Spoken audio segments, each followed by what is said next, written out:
Um, he has some things here. It says some initial thoughts about how this could help. Students be working in their shop environments.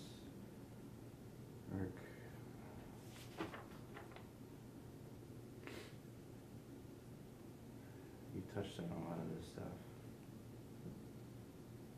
Is there anything that we haven't touched on that you think would be very important to get out there as far as information goes? Well, I can tell you this. I currently have about 75 students at, I want to say, probably 15 different technical schools throughout the 7 states that we have a footprint with stores.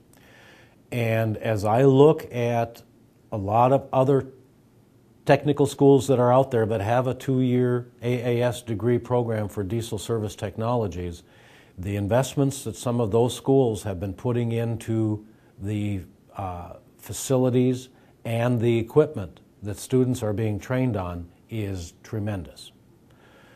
There is no question in my mind that unless there is an improvement in the facilities and the equipment in Moorhead, they definitely will be losing students to other technical schools in the area, because when you bring students in from a high school that's going to be looking at a career and going to school to be a service technician, there's a wow factor. And very honestly, there are several schools throughout the area that have that wow factor that's not at Moorhead because of the facilities, not because of the instructors, not because of the program, not because of the education. But again, when you have facilities that you can't get a combine into, you can't get a payloader into, it is limiting with what can be done at that program.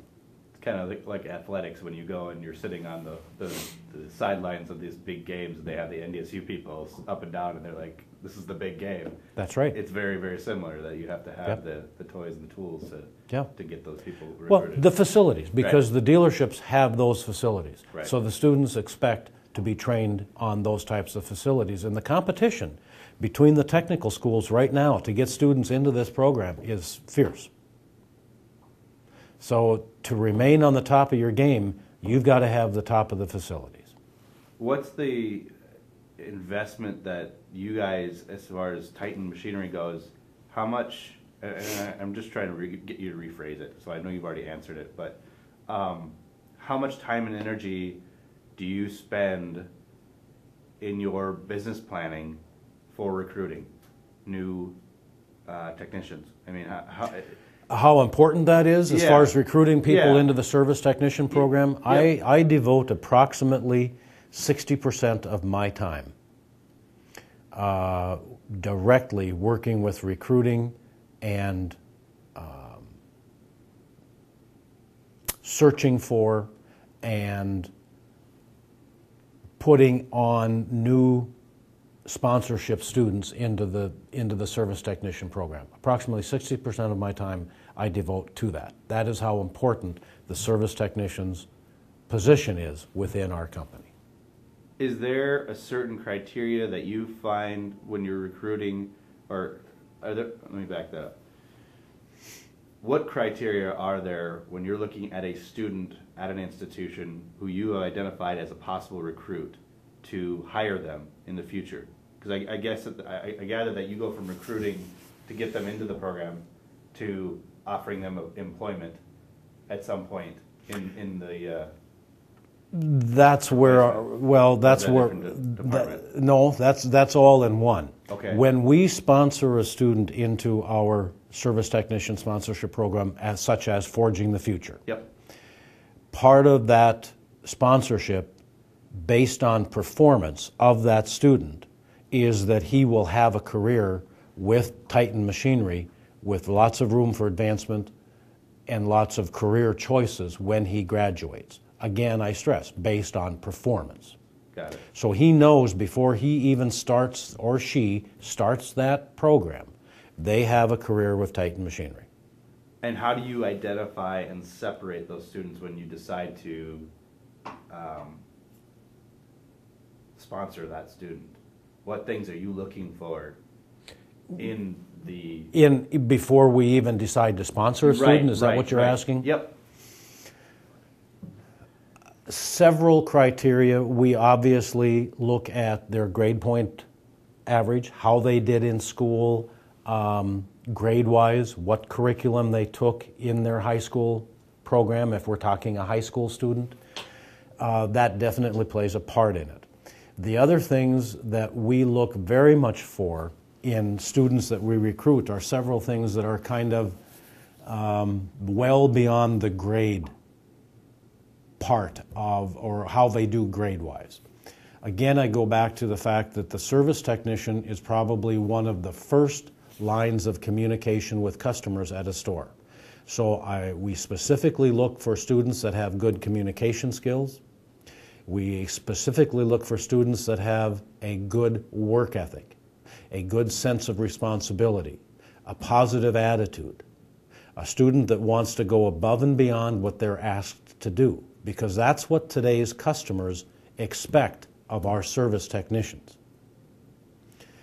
We want students that are able to communicate effectively with a customer and to provide customer service up to our expectations for those customers.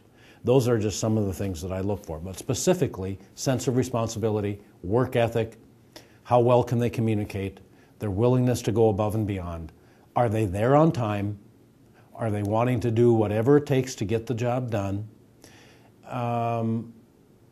Obviously a background from an agricultural setting is a plus, but is not a requirement when I'm looking for students to be a part of our program. Is there anything that I haven't asked you or you feel that, again, is should come out as part of this interview?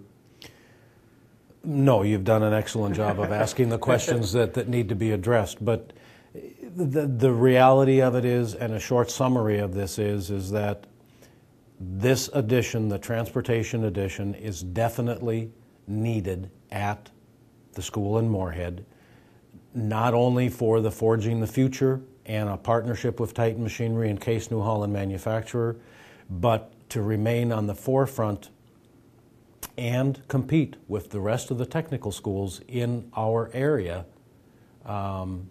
This is really a necessity, and it's not anything frivolous by any means.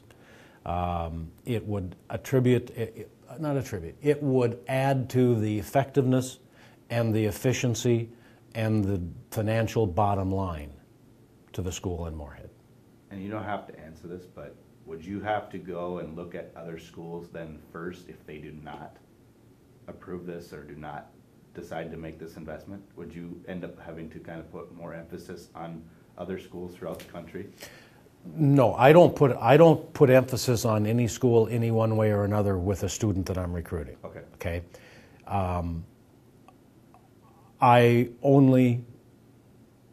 Let's put it this way. Most of the students in the areas that they're at know which schools are the good schools that have good programs for diesel service technology training. And the majority of the time, a student has already made up his mind or her mind which school they are wanting to attend.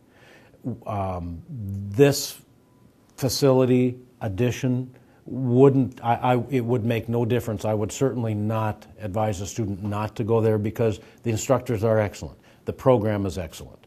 The facility works. It's just not efficient. So no, that would have no. No, I certainly wouldn't recommend it. It was a bad question. Yeah. No, it's not a bad question. It's a very good question because from a recruiting standpoint, you have quite a bit of influence on what a student does going into that process. They're pretty easy to persuade one way or the other. So no, it's an excellent question. Especially when they're looking at employment and you being a possible employer of them. So. But it would not in any way, shape, or form change how I recommend this school over other schools. Okay. Anything else that I left out? No. Okay. No. All right. Thank you, sir, for being patient.